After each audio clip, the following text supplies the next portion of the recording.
Hello बच्चों, स्वागत है आपका पार्ट 2 में वर्षा जलद के। मैं इसके दोहे के अर्थ भी बता देती हूँ आपको। कठिन शब्द लिख लीजिए आप लोग, तो कॉपी और पेन निकाल लीजिए और तैयार हो जाइए हमारे साथ इस दोहे के चौपाई के दोहे के कठिन शब्द लिखने के लिए। ठीक है। घन घमंड नभ गर्जत घोरा, प्रियहीन डरपत मन मोरा। घन यानी कि बादल, घमंड यानी कि गर्व, घोरा यानी कि भयंकर, प्रिय यानी कि सीता, हीन यानी कि बिना, डरपत यानी कि डरा रहता है, मोरा यानी कि मेरा। दामिनी दमक रही घन माही खलके, प्रीत जथा थिर नाही। दामिनी यानी कि बिजली, दमक यानी कि चमकना, माही यानी कि में, खल यानी कि दुष्ट, प्रीत यानी कि प्रेम, जथा यानी कि जैसे, थिर यानी कि स्थिर, नाही यानी कि नहीं। दामिनी दुष्ट व्यक्ति का प्रतीक है यहाँ पर बच्चों। ठीक है। कठिन शब्द लिख लीजिए, बाद में मैं इसके भावार्थ भी आपको बताऊंगी। पहले आप सब जितने भी दोहे चौपाई हैं सबके कठिन शब्द मैं लिखवाऊंगी, उसके बाद मैं उसके भावार्थ थर्ड पार्ट में आपको बताऊंगी। ठीक है। चलिए देखिए, आगे देखिए। बरसहि जलद भूम निराई, जथा नवहि बुद्ध विद्या पाई। वर्षा यानी कि वर्षा, जलद यानी कि जोर से गतिमान, निराई यानी कि पास आकर, जथा यानी कि जैसे, नवहि यानी कि झुकना, बुद्ध यानी कि विद्वान, विद्या यानी कि शिक्षा, पाए यानी कि पाता है। बूद अघात सही ही, गिरि कैसे खलके बचन, संत सह जैसे। ठीक है।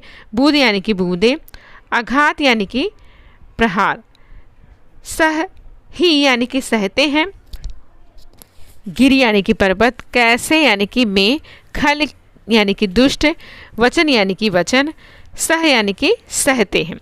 वर्षा और बादल विद्वान का प्रतीक है, पर्वत यानी कि संत का प्रतीक है, और बूंद जो है बच्चों वो दुष्ट का प्रतीक है यहाँ पर। ठीक है बच्चों, समझ में आ गया होगा आपको कठिन शब्द भी और किसके प्रतीक कौन है ये भी मैंने बता दिया है, जिससे सारे डाउट्स क्लियर हो जाए आपके। ठीक है। आगे देखते हैं। क्षुद्र नदी भरी चली तोराई, जैसे थोरहु धन खल इतराई। भूमि परत भा डाबर पानी, जो जनु जीव ही माया लपटानी। क्षुद्र यानी कि छोटी, भरी यानी कि भरकर, तोराई यानी कि तोड़कर, जस यानी कि जैसे, थोरो यानी कि थोड़े से भी, खल यानी कि दुष्ट, इतराई यानी कि अभिमानी। भूमि यानी कि भूम परत बा डाबर पानी, जनु जीव ही माया लपटानी।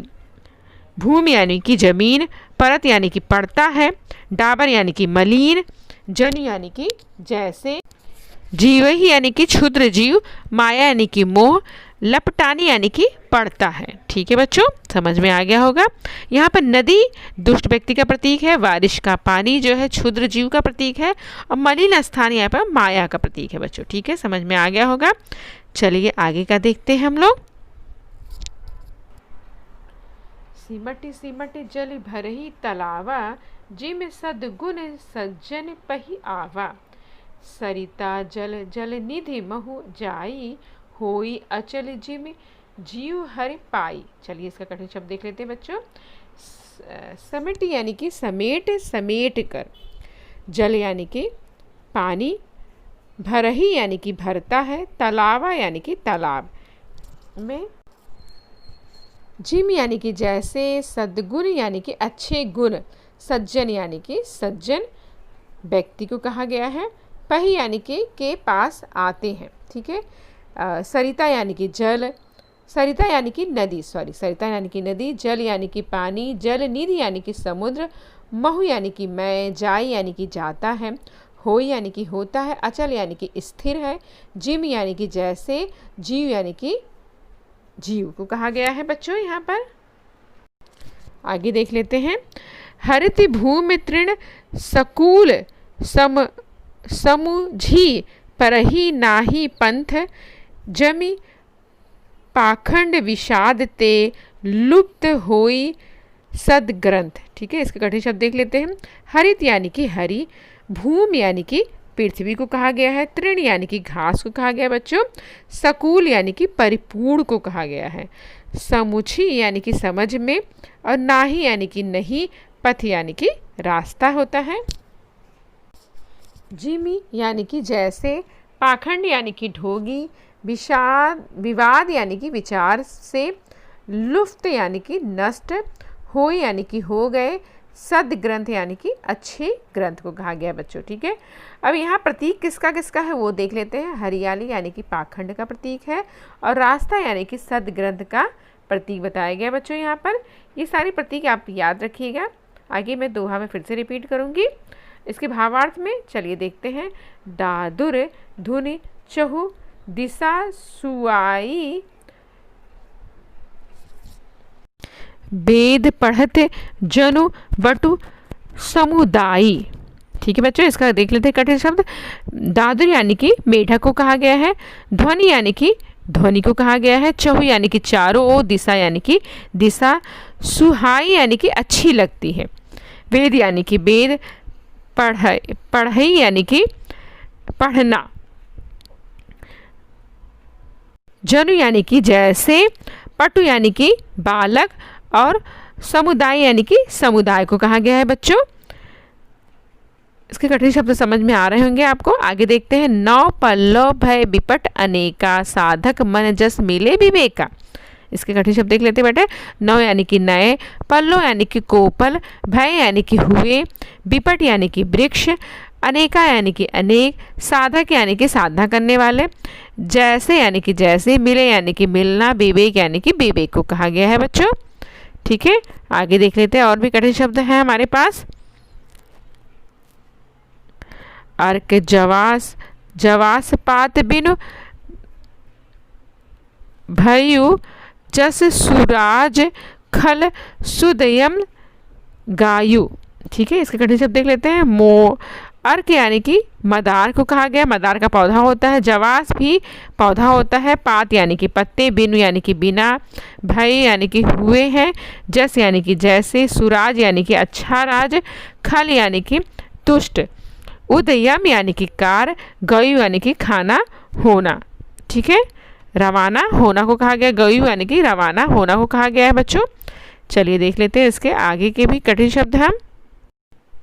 खोजत कहू मिलई नहीं धूरी, करई क्रोध जिमि धर्म ही दूरी। ठीक है बच्चों, कतहु, कतहु यानी कि कहीं भी, धूर यानी कि धूल, करई यानी कि करना, जिम यानी कि जैसे, धर्म ही यानी कि धर्म को कहा गया है बच्चों।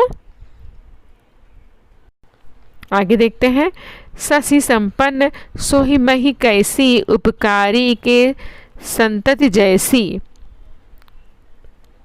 शशि यानी कि अनाज को कहा गया है, सोए यानी कि शोभायमान को कहा गया है बच्चों। ठीक है, समझ में आ रहा होगा। ये चौपाई के कठिन शब्द आप लिखते जाएंगे तो आपके जो भावार्थ रहेंगे वो बहुत अच्छे तरीके से आपको समझ में आ जाएंगे बच्चों। इसलिए मैं बार बार बोल रही हूँ, ध्यान से सुनिए और एक एक शब्द को आप लिखते जाइए अपने नोटबुक पर, अपने टेक्स्ट बुक पर, जिस पे आपका मन करे उस पर आप लिखिए। टेक्स्ट बुक पर लिखना है तो आप पेंसिल से लिखिएगा, ठीक है, और नोटबुक पर लिख रहे हैं तो कॉपी पे लिखिए, अपने पेन से लिखिए। ठीक है, कठिन शब्द याद रहेंगे आपको तो भावार्थ बनाने बहुत इजी रहेगा। चलिए देखते हैं आगे के भी भावार्थ हम और कठिन शब्द देख लेते हैं। निशितम घन खद योध विराजः, जनु दह भिन्न कर मिला समाजा। ठीक है, निशि यानी कि रात को कहा गया है, तम यानी कि अंधकार है, घन यानी कि घने, खद योध यानी कि जुगनू, विराजा यानी कि विराजना, जनु यानी कि जैसे, दन भिन्न यानी कि घमंडी को कहा गया है बच्चों, समाजा यानी कि समाज से कहा गया है। ठीक है बच्चों, समझ में आ रहा होगा आप मेरे प्यारे बच्चों आप लोगों को। कृषि निरावही चतुर किसाना, जिमि बुध तजही मोह मद माना। ठीक है, इसका कठिन शब्द देख लेते हैं बच्चों। कृषि यानी कि फसल को कहा गया है। निरावही यानी कि घास फूस छील कर निकालना। ठीक है। चतुर यानी कि होशियार। किसान यानी कि कृषक को कहा गया है। जिम यानी कि जैसे। बुद्ध यानी कि विद्वान। तज ही यानी कि तज कर। मोह यानी कि मोह। मद यानी कि माया। मान यानी कि सम्मान को कहा गया है। ठीक है बच्चों। देखई अत चक्रवात खग नाही। कलही पाई जिम धर्म पराही। इसके कठिन शब्द देख लेते हैं बच्चों। देखई यानी कि दिखाई। चक्रवात यानी कि बदक। खग यानी कि पक्षी। कली ही यानी कि कभी भी। पराई यानी कि भाग जाना। ठीक है बच्चों, इसके भी कठिन शब्द मैंने लिखवा दिए हैं, आगे देखते हैं। थोड़ा सा और बचा हुआ है, उसके भी कठिन शब्द लिख लीजिए आप लोग। विविध जंतु सकूल मही भाजा। प्रजा बाढ़ जिमे पाई सुराजा। ठीक है। जंतु यानी कि जीव जंतु को कहा गया है। सकूल यानी कि पूरी को कहा गया है। मही यानी कि पृथ्वी। भाजा यानी कि शोभायमान होना। प्रजा यानी कि प्रजा को। बाढ़ यानी कि वृद्धि को कहा गया है। पाई यानी कि पाना। और सुराज यानी कि अच्छा राजा को संबोधित किया गया है बच्चों यहाँ पर। ठीक है, चलिए देखते हैं आगे के भी चौपाई के कुछ कठिन शब्द। जह तह रहे पथिक थकी जा नाना। जिमी इंद्र गण उपजे ज्ञाना। ठीक है। जह जह यानी कि जहाँ जहाँ। पथिक यानी कि राही। थकी यानी कि थकना। जाना यानी कि नाना यानी कि ठहरना। जिम यानी कि जैसे। गण यानी कि ज्ञान। उपजे यानी कि मिलने।